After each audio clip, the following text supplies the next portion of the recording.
Mid day meal worker के द्वारा आने वाली 11 तारीख को रैली को लेकर अलग अलग जिलों में मीटिंग की जा रही है। इसी संदर्भ में आज सिरसा के टाउन पार्क में मिड डे मील वर्कर एकत्रित हुए तथा सरकार के खिलाफ रोष जताया।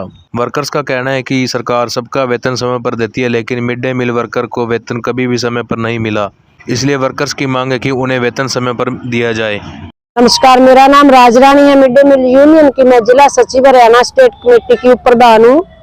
तो आज हम ये टाउन पार्क में इसलिए इकट्ठे हुए हैं, एक तो सरकार ने जब से ये 7,000 कराया है तो हमारी वर्कर को 7,000 सही ढंग से नहीं मिल रहा। जब भी कोई धरना लगाते हैं तो ये खाते में पैसा फिर डालते हैं।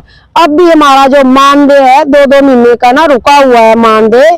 पहली तो समस्या हमें ये है। दूसरा नंबर ये है कि ये 11 जनवरी को हम करनाल में स्टेट की कॉल पे सारी हरियाणा की मिड डे मील वर्कर जो है इकट्ठी होके ये आक्रोश रैली हम लेके वहां पहुंचेंगे, क्योंकि सरकार जो है हमारी ओर नहीं देख रही, ना तो हमें पक्के कर रही है, ना हमारा मानदेय बढ़ा रही है। पैसा मिलता है 10 महीने मिलता है, 12 महीने जो है मानदेय में नहीं मिलता है। ये सरकार वर्दी देती है, वो भी हमने लड़ झगड़ के सरकार से वर्दी ली, लेकिन 300 रुपया जो है एक वर्दी का है।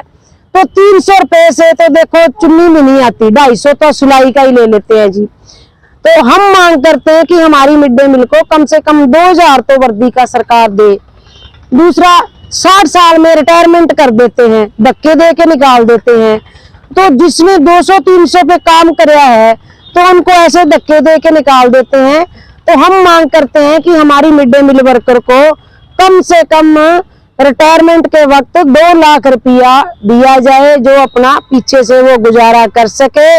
और रिटायरमेंट की उम्र जो है 65 साल करी जाए, क्योंकि आंगनवाड़ी हेल्पर की उम्र है जो 65 साल है।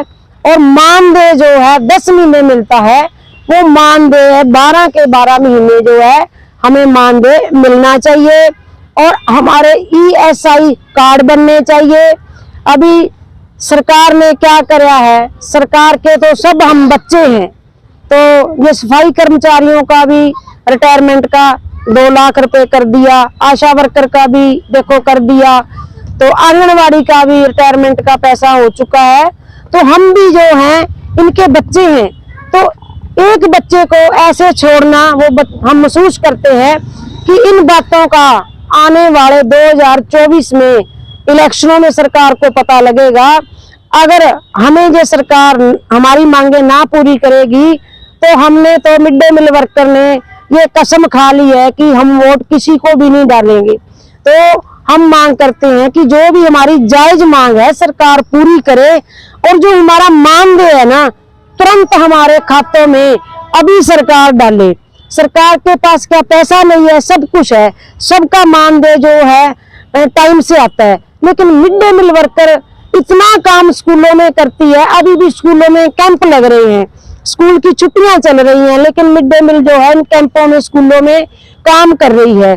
कोई रिटायरमेंट पार्टी है, कोई SMC कमेटी ने आना है, तो अपना खाने का काम करते हुए फिर भी टीचर बोलते हैं तो वर्कर सारा काम कर। 11 तारीख को हरियाणा की 29,000 के करीब वर्कर है, और हर जिले में इसकी तैयारियां चल रही हैं।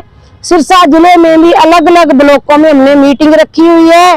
तो ये मीटिंगें कर रहे हैं कि बढ़ चढ़ के हम इस आक्रोश रैली में पहुंचे और इस रैली को कामयाब करें। और सरकार से हम जवाब मांगने आएंगे कि क्या हमने मिड डे मील ने आपको वोट डाल के सत्ता में नहीं लिया के खड़ा कराया, और हमने आपको वोट डाली है तो क्या आगे आपको वोट की जरूरत नहीं है। तो हम वोट की चोट पे सरकार को बताएंगे कि अगर हमारी ना मांगे पूरी करी तो फिर ये सरकार और हमारी बातें वोट लेने के वक्त ही होंगी।